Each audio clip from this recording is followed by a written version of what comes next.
અહેમદાબાદ મિત્ર ન્યૂઝની ટોપ 10 ખબરોમાં આપનું હાર્દિક સ્વાગત છે. પાકિસ્તાનીઓની વિઝા સર્વિસ સસ્પેન્ડ કરી. પહેલગામ આતંકવાદી હુમલાને પગલે કેન્દ્ર સરકારે પાકિસ્તાની નાગરિકો માટે ગુરુવારે તાત્કાલિક અસરથી વિઝા સેવાઓ સ્થગિત કરી દીધી. વિદેશ મંત્રાલયે જણાવ્યું હતું કે 27 એપ્રિલથી તમામ પાકિસ્તાની નાગરિકોના વિઝા રદ કરવામાં આવ્યા હોવાથી તેમણે ભારત છોડવું પડશે. જેમને મેડિકલ વિઝા મળ્યા છે તેમણે 29 એપ્રિલ 2025 સુધીમાં ભારત છોડવું પડશે.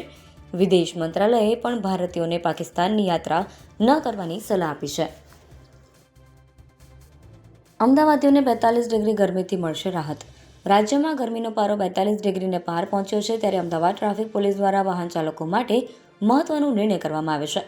અમદાવાદમાં બપોરના સમયે 74 જેટલા ટ્રાફિક સિગ્નલ બંધ રહેશે, એટલે કે વાહન ચાલકોએ હવે તડકામાં સિગ્નલ પર ઊભા રહેવું નહીં પડે. બાકીના ચાલુ સિગ્નલમાં પણ સમયમાં ઘટાડો કરવામાં આવ્યો છે. સ્પા સંચાલકો પાસેથી હપ્તા લઈ કોન્સ્ટેબલ બન્યો કરોડપતિ. અમદાવાદના વિવિધ વિસ્તારોમાં ચાલતા સ્પા સેન્ટરોમાં કેટલાક પોલીસકર્મીઓ દ્વારા થયેલી બેફામ ઉઘરાણીના અનેક આક્ષેપો વચ્ચે કોન્સ્ટેબલ વિજય શ્રેમાળી નામના પોલીસકર્મી વિરુદ્ધ કાર્યવાહી તેજ થઈ છે. સ્પા સંચાલકો પાસેથી હપ્તા લઈ 1.3 કરોડની સંપત્તિનો કોન્સ્ટેબલ માલિક બન્યો હોવાથી એસીબી અને સાયબર ક્રાઇમની તપાસમાં ઘટસ્ફોટ થયો છે. પોલીસ કમિશનરના આદેશ બાદ સાયબર ક્રાઇમ વિભાગે તેમની વિરુદ્ધ તપાસ હાથ ધરી હતી. હવે એએમટીએસ બસો બીઆરટીએસ કોરિડોરમાં દોડશે. અમદાવાદ શહેરમાં દિન પ્રતિદિન ટ્રાફિક અને વાહનોની સંખ્યામાં વધારો થઈ રહ્યો છે. અમદાવાદ મ્યુનિસિપલ કોર્પોરેશન સંચાલિત ટ્રાન્સપોર્ટ સર્વિસ એએમટીએસની બસો બીઆરટીએસ કોરિડોરમાં દોડાવવા અંગેનો નિર્ણય એએમટીએસ દ્વારા લેવામાં આવ્યો છે.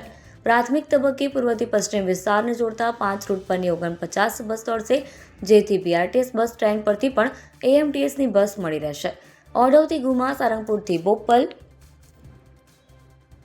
ગુમાથી નરોડા, ઇસ્કોનથી વિવેકાનંદ નગર અને ગોદાવીથી હાટકેશ્વર એમ 5 રૂટની બસો કોરિડોરમાં દોડશે.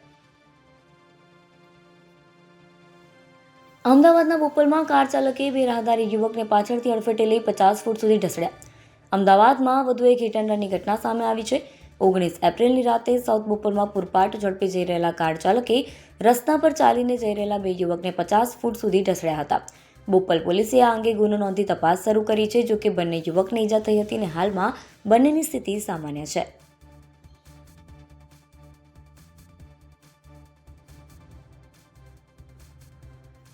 પહેલગામ હુમલામાં 3 ગુજરાતીના મોત, ઠેર ઠેર શ્રદ્ધાંજલિ.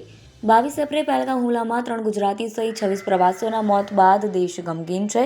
મોડી રાત્રે મૃતકોના મૃતદેહ વતન પરત લાવ્યા બાદ આજે સવારે મૃતદેહને અગ્નિદાન અપાયા. ત્યારે આજે રાજ્યભરમાં નિર્દોષ મૃતકોને શ્રદ્ધાંજલિ આપવા માટે ઠેર ઠેર શ્રદ્ધાંજલિ કાર્યક્રમ અને વિરોધ પ્રદર્શન થઈ રહ્યા છે.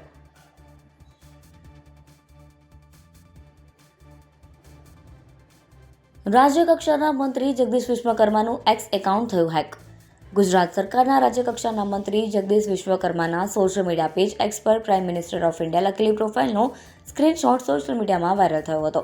કોંગ્રેસે પણ સોશિયલ મીડિયામાં જગદીશ વિશ્વકર્માને વડાપ્રધાન બનવાના અબરખા જાગ્યા છે તે અંગેની પોસ્ટ કરી છે. ત્યારે જગદીશ વિશ્વકર્માએ અખબારી યાદીમાં જણાવ્યું હતું કે કોઈ અજાણ્યા વ્યક્તિ દ્વારા મારા ટ્વિટર એક્સ એકાઉન્ટને હેક કર્યું હતું. જોકે હવે મંત્રીના સોશિયલ મીડિયા પેજ ઉપર પ્રોફાઇલમાંથી લખાણ હટાવી દેવામાં આવ્યું છે.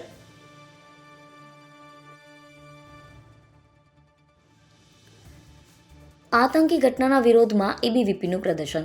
કાશ્મીરમાં આતંકવાદીઓએ કરેલા હુમલામાં 28 નિર્દોષ લોકોના મોત થયા છે, જેને લઈને દેશભરમાં પાકિસ્તાન અને આતંકવાદનો વિરોધ ચાલી રહ્યો છે.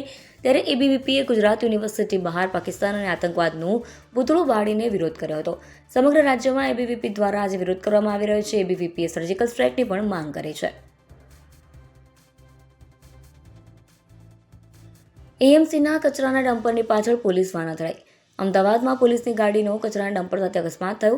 પ્રયાગનગર પાસે મોડી રાતે કચરાનું ડમ્પર ઊભું હતું, જેને પૂરપાટ ઝડપે એક પોલીસની પીસીઆર ગાડીએ ટક્કર મારી. અકસ્માતમાં પોલીસની ગાડીને નુકસાન થયું છે, પરંતુ કોઈ પણ ઈજા પહોંચી નથી. એ ડિવિઝન ટ્રાફિક પોલીસે આ અંગે તપાસ શરૂ કરી છે.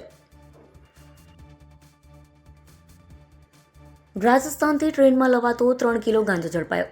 રાજસ્થાનથી ટ્રેન મારફતે અમદાવાદમાં ગાંજાની હેરાફેરી કરતા એક દંપતીએ એસઓજીએ ઝડપી પાડ્યો છે.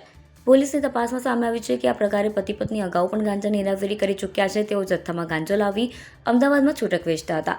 હાલ પોલીસે 3 કિલોથી વધુનો ગાંજો કબજે કરી આરોપી પતિ પત્નીની ધરપકડ કરીને કાયદેસરની કાર્યવાહી શરૂ કરી છે.